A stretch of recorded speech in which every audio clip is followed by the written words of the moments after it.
কি দোয়াটা? ইন্নী ওয়াজ্জাহতু ওয়াজহিয়া লিল্লাযী ফাতারাস সামাওয়াত। আমিও জানি যে আপনারা বলবেন যে জায়নামাজের দোয়া।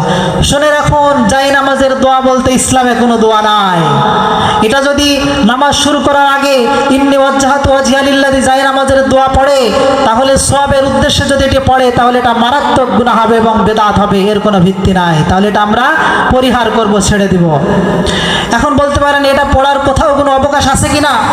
সহিহ মুসলিম শরীফের মধ্যে রয়েছে নবীজি সাল্লাল্লাহু আলাইহি ওয়াসাল্লাম তাহাজ্জুদের নামাজে সানার পরিবর্তে মাঝে মাঝে ইন্নী ওয়াজ্জাহতু ওয়াজহিয়া লিল্লাযী এই আয়াতটি, কোরআনের এই আয়াতটি পাঠ করতেন।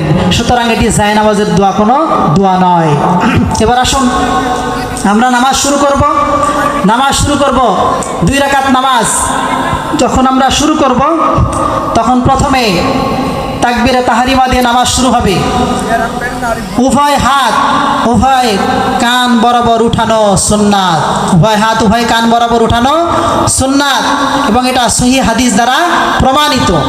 দলিল শুনুন, সহিহ মুসলিম শরীফ মূল আরবি কিতাব 1ম নম্বর খণ্ড 168 নম্বর পৃষ্ঠা, সহিহ মুসলিম শরীফ ইসলামী ফাউন্ডেশন বাংলা হাদিস নম্বর 751। হযরতে মালিক ইবনে হুয়াইরিস রাদিয়াল্লাহু তাআলা আনহু থেকে বর্ণিত, আন্না রাসূলুল্লাহ সাল্লাল্লাহু আলাইহি ওয়াসাল্লাম কানা ইযা কাব্বারা রাফা ইয়াদাইহি হাত্তা ইউহাদি বিহিমা উযুনাইহি। নবী করিম সাল্লাল্লাহু আলাইহি ওয়াসাল্লাম যখন আল্লাহু আকবার বলে নামাজ শুরু করতেন তখন উভয় হাত উভয় কান বরাবর উঠাতেন। উভয় হাত উভয় কান বরাবর উঠাতেন। উযুনুন মানে এক কান, আর উযুনাইহি মানে 2 কান। আমরা তো কান চিনি কিনা? কান চিনেন তো আপনারা? এইটাকে বলা হয় কান। এটাকে কান বলে। কি বলা হয়? এটাকে কাঁধ বলা হয়। মেহেরপুরের মানুষ যদি কান না চিনে, আমার মনে হয় বাংলার জমিনে আর কেউ কান চিনবে না। কথা ঠিক কিনা? সবচেয়ে বিশুদ্ধ ভাষায় বাংলাদেশে কথা বলে বৃহত্তর কুষ্টিয়ার মানুষ। কথা ঠিক কিনা? তাহলে উভয় কান বরাবর উঠাতেন। তাহলে আমরা কি কাঁধ বরাবর উঠাবো না কান বরাবর উঠাবো? কান বরাবর উঠাবো। এটা সহিহ হাদিস দ্বারা প্রমাণিত। তাহলে এই বইয়ের ভিতরে যে কথাটা লিখেছে যে বর্তমান সমাজে যে সালাত প্রচলিত আছে তা জাল ও জয়ীফ হাদিস ভিত্তিক বানোয়াট সালাত, তাহলে তার এই বক্তব্য, এই কথা কি সঠিক না ভুল?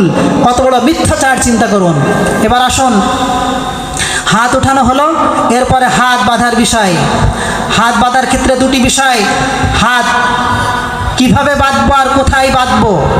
হাত বাঁধার সুন্নাত তরিকা হলো ডান হাতের তালু বাম হাতের কবজির উপরে রাখা সুন্নাত। এটা সহিহ হাদিস দ্বারা প্রমাণিত। দলিল শুনুন, সহিহ বুখারী শরীফ মূল আরবি কিতাব 1ম নম্বর খণ্ড 102 নম্বর পৃষ্ঠা, সহিহ বুখারী